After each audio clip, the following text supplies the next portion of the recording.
ప్రేక్షకులందరూ నమస్కారం. ఈరోజు మన స్టూడియోలో ప్రముఖ తంత్ర జ్యోతిష్యులు, జ్యోతిష రత్న, జ్యోతిష సామ్రాట్ చింతా రుక్మాన్ గదరావు గారు మనతో ఉన్నారు. గురుగారితో మాట్లాడేద్దాం. నమస్కారం గురుగారు. మాతృదేవోభవ, పితృదేవోభవ, ఆచార్య దేవోభవ. గురుగారు, జూలై మాసం 2025 మిథున రాశి వారి పరిస్థితి ఓవరాల్గా ఏ విధంగా ఉండబోతుంది? ఆశాజనకంగా ఉంటుందా, ఇబ్బందికరంగా ఉంటుందా? ఎలాంటి జాగ్రత్తలు, పరిహారాలు తీసుకోవాలి? ఈ 2025 జూలై మాసంలో మిథున రాశి వాళ్ళకు చెప్పుకునే ముందు మన రాశి వాళ్ళ యొక్క స్వరూప స్వభావాలు కొంచెం మాట్లాడుకుందాం అనిపిస్తూ ఉంది. మిథునము అంటే కలయిక, అంటే ఇది దుస్వభావ రాశి, ఆలోచనల కలయిక, అన్ని రకాల కలయిక అని అర్థం. ఈ రాశికి పార్వతీ పరమేశ్వరులు ఈ రాశికి అధిపతులను కూడా అంటారు. ఒక భార్యాభర్తలు, స్త్రీ పురుషుల యొక్క చిహ్నము ఈ రాశికి ఉంటుంది. కాబట్టి ఈ రాశి తీసుకుంటే ఆరుద్ర నక్షత్రం ఈ రాశిలోనే ఉంటుంది. అంటే పరమేశ్వరుడు యొక్క నక్షత్రం, చాలా శక్తివంతమైన నక్షత్రం. అదేవిధంగా మృగశిర నక్షత్రం ఈ రాశిలోనే ఉంటుంది. మృగ అంటే ఏమి? జంతువు. శిర అంటే తల, జంతువు యొక్క తల అని అర్థం. అదేవిధంగా పునర్వసు నక్షత్రం, ఈ మూడు నక్షత్రాలు చాలా గొప్ప నక్షత్రాలు. పునర్వసు నక్షత్రంలో శ్రీరామచంద్రుడు ఉద్భవించాడు, ఆరుద్ర నక్షత్రంలో శివుడు ఉద్భవించాడు. మృగశిర నక్షత్రం అంటే ఏమి?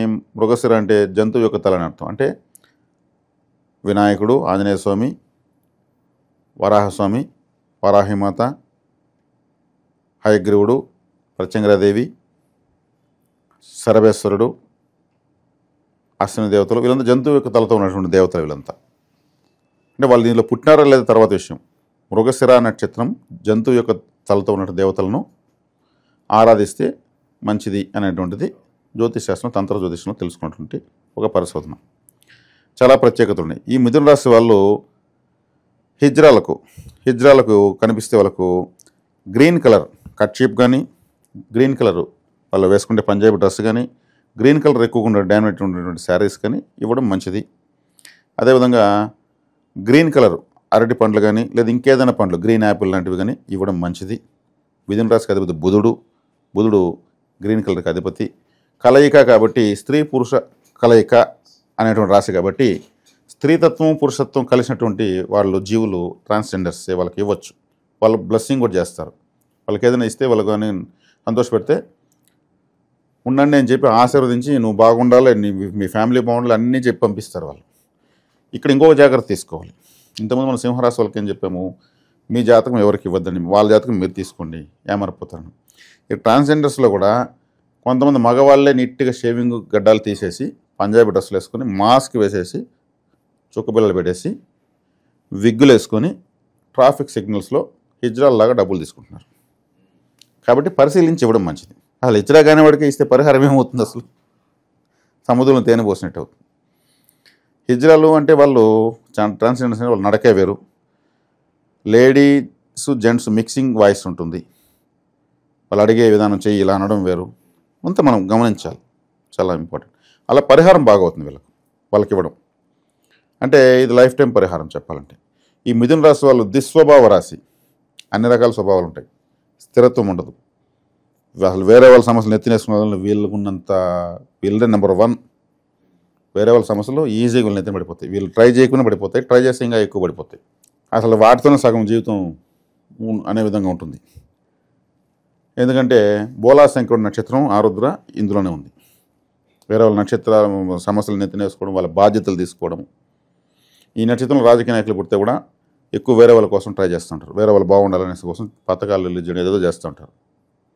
అంటే అటువంటి వాళ్ళకి అవకాశం వస్తే రాజకీయాల్లో ఎక్కువ ప్రజాసేవ చేసేస్తారు, నిందలు కూడా పడతారు, మంచి చేసి నిందలు పడిపోతారు మిథున రాశిలో వాళ్ళు.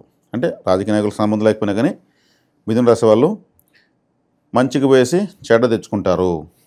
కానీ వీళ్ళ మంచికి భగవంతుడు మళ్ళీ చేస్తాడు. అయితే ఇంకోటి జాగ్రత్తగా ఉండాలి. ఇందులో ఈ రాశి వాళ్ళు కానీ శాపం పెట్టినారంటే ఇంకంతే క్లోజ్ అవతలాలు. అది అవతలోడు ఆలోచించుకోవాల్సిన విషయం. వీళ్ళు శాపం పెట్టారంటే ఇంకా బూడిద. ఇది ఆరుద్ర నక్షత్రం బలంగా ఉన్న నక్షత్రం రాశి. రుద్రుడు 3వ కన్ను తెరిచినట్టే. ఆయన 3వ నేత్రం తెరిచినట్టంటే ఇంక యుద్ధం అవసరం లేదు, భస్మీ పట్టలం అనమాట. కాబట్టి హట్ చేయకూడదు మిథున రాశి వాళ్ళని అర్థం. మంచిగా అంటే ఎంతవరకైనా వీళ్ళు ఏదైనా ఇస్తూనే ఉంటారు, లైఫ్ టైం ఇస్తూనే ఉంటారు. వీళ్ళని పూర్తిగా మోసం చేసి వీళ్ళని పూర్తిగా దగా చేస్తే మాత్రము ఇంకా లేదు నువ్వు అన్నారంటే కూడా అది బ్రహ్మాస్త్రంలాగా పడిపోతుంది అవతల పైన. అదొకటి జాగ్రత్త చూసుకోవాలి. తర్వాత ఈ జూలై మాసంలో వీళ్ళ యొక్క స్వరూప స్వభావాలు మనం మాట్లాడాం. జూలై మాసంలో తీసుకుంటే జన్మంలో గురువు, గ్యాస్ట్రిక్ ప్రాబ్లం పెరిగే అవకాశం ఉంటుంది.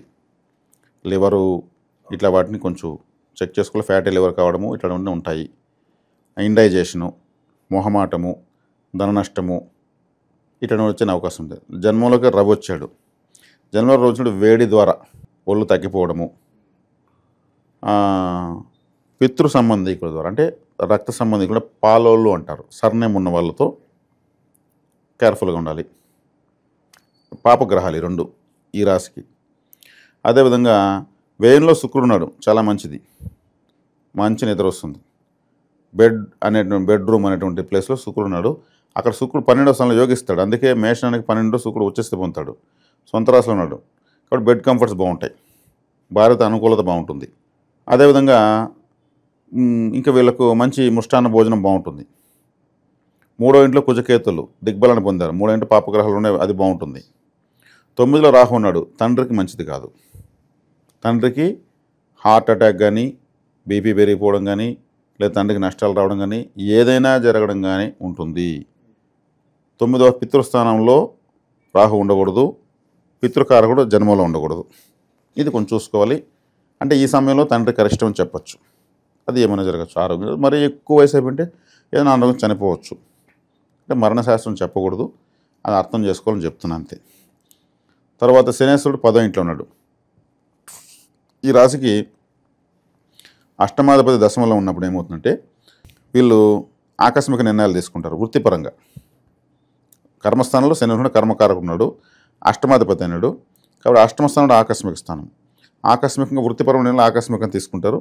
తీసుకున్న వాటిని ఓపికగా కానీ చేస్తే సక్సెస్ ఉంది. అట్టే తొందరపడితే మాత్రం ఫెయిల్యూర్ అయిపోతుంది, తిప్పుకొట్టే అవకాశాలు. కాబట్టి ఆలోచన విధానంలో వీళ్ళు బ్యాలెన్స్ చేసుకోవాలి. కాబట్టి కాలసర్ప దోషం ఒకటి ఉంది. కాలసర్ప దోషం రాహుకేతుల మధ్యలో ఉంది కాబట్టి గరుక్మంతుడు ఆరాధన చేసుకోవడము చాలా మంచి పరిహారము. ఈ పుట్టలకు పూజ చేయడము ఇవంతా కూడా చేయకూడదు. చేస్తే అది ఇంకా ఎక్కువ అవుతుంది. సర్పదోషం అన్నప్పుడు దానికే పూజ చేస్తే ఏమవుతుంది, ఆముదంతో వెలిగే దీపంలో పెట్రోల్ పోసినట్టు ఉంటుంది. చక్కగా వీళ్ళకు రాశాధిపతి ద్వితీయంలో ఉన్నాడు, ఇది ప్లస్ పాయింట్. బుధుడు కర్కాటకంలో ఉన్నాడు, ఇది చాలా ప్లస్ పాయింట్. ఆర్థిక పరంగా బాగానే ఉంటుంది. ఇక్కడ కొన్ని మలుపులు మెలికలు ఉన్నా కానీ సమన్వయం అయిపోతుంది. ఎందుకంటే వీళ్ళకు గత కొద్ది రోజులకు ముందే షష్టగ్రహ కూటమి 10వ స్థానంలో జరిగింది. అది మంచి రిజల్ట్స్ ఇస్తుంది వీళ్ళకు. మిథున రాశికి నేను ఇప్పుడు ఇన్ని చెప్పినా కూడా వివరించినా కానీ బెనిఫిట్స్ ఎక్కువే. తండ్రికి అరిష్టము, వీళ్ళకు దేహంలో గ్యాస్ట్రిక్ ప్రాబ్లము, లివర్ ఇవన్నీ ఇంటనే ఉంటాయి. ఇవి కొంచెం చూసుకోవాలి. మంచి మెడిసిన్స్ ఉన్నాయి, ఇప్పుడు దాన్ని వాడుకుంటే చాలు. లగ్నంలో రవి ఉంటే కూడా ధీమా ఎక్కువైపోతుంది, నా వల్ల అవుతుంది, అయ్యే తీరుతుంది అనేసి కొంచెం అహం పెరుగుతుంది. రవి వచ్చేకాడికి ప్రౌడ్ కదా, రాజు ఎలా ఉంటాడు, అహంగానే ఉంటాడు. ఇది కొంచెం చూసుకోవాలి. కానీ ధనపరంగా బాగానే ఉంది. రాశికి వెనుక శుక్రుడు ఉన్నాడు, రాశికి తర్వాత బుధుడు ఉన్నాడు. 2 శుభగ్రహాలు రాశికి ఉన్నాయి. శుభ ఆర్గళం పట్టింది. శుభ ఆర్గళం అంటే ఇంకా వీళ్ళకు కానిదంటూ లేదు. బుధుడు రాజయోగ్రహమే, శుక్రుడు రాజయోగ్రహమే. 2వ స్థానం అంటే మనం తినే తిండి, మాట్లాడే మాట, మన బ్యాంక్ పాస్బుక్, మన కుటుంబం, భార్య పిల్లలు ఇవన్నీ వస్తాయి.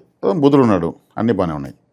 12వ స్థానం అంటే అయన శయన భోగస్థానం, అంటే మన బెడ్రూమ్, మంచి నిద్ర, బెడ్ కంఫర్ట్స్.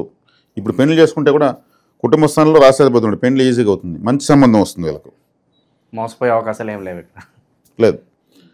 12వ స్థానంలో బెడ్ అంటే ఇప్పుడు పెళ్ళైనాక ఏముంది వాళ్ళకు బెడ్, మంచం, సాపాద్యండు తీస్తారు. అక్కడ శుక్రుడు ఉన్నాడు, చక్కటి సంసార జీవితం ఉంటుంది.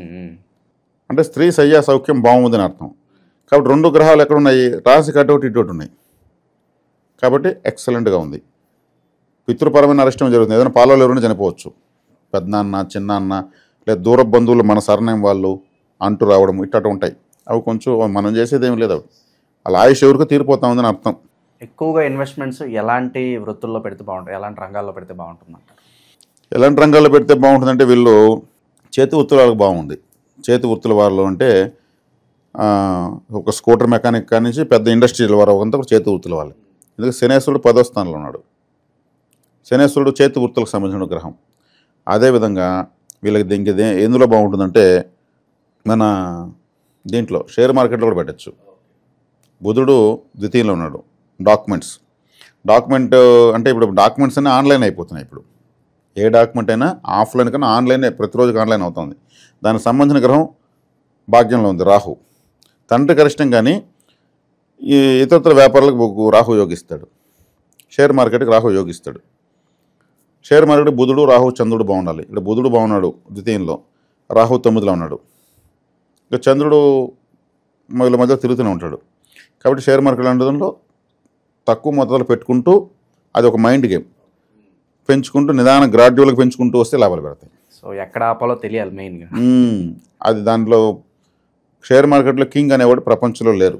అవును, అదంతే. కాబట్టి దాంట్లో ఆచితూచి వేసుకుంటూ లాభాలు తీసుకుంటూ వెళ్ళొచ్చు, కలిసి వస్తుంది. ఎక్కువ పెట్టకూడదు. ప్రజెంట్ ఉన్న గ్రహస్థితి బట్టి ఎలాంటి పరిహారాలు బాగా అవసరం గురుగారు వీళ్ళకి? ప్రజెంట్ ఉన్న గ్రహస్థితి బట్టి చూస్తే ఆరోగ్యరీత్యా జాగ్రత్త తీసుకోవాలి. జన్మలో గురువు మొహమాటం రీత్యా ఖచ్చితంగా మాట్లాడాలి. అంటే గురువు మొహమాటం ఇస్తాడు, ఖచ్చితంగా మాట్లాడలేకపోతే నష్టపోవాల్సి వస్తుంది. రవి ధీమా ఇస్తాడు, ఆ ధీమాను మనకొద్దు అని తీసుకోవాలి. పితృ సంబంధీకులతో గొడవలు వస్తే మనం బ్యాలెన్స్ చేసుకుని మనమే వెళ్ళిపోవాలి.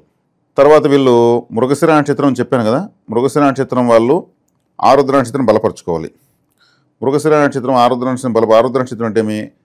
అరటి పండు, అరటి చెట్టు ఆరుద్ర నక్షత్రమే. ఎక్కువ బనానా తినచ్చు, banana chips, banana ice creams, banana సంబంధించిన బనానా ఇంకేదన్నా పంచామృతంలో ఎక్కువ బనానా ఉంటుంది. ఇట్లా ఎక్కువ తీసుకోవచ్చు. ఎక్కువగా శివారాధన చేయొచ్చు.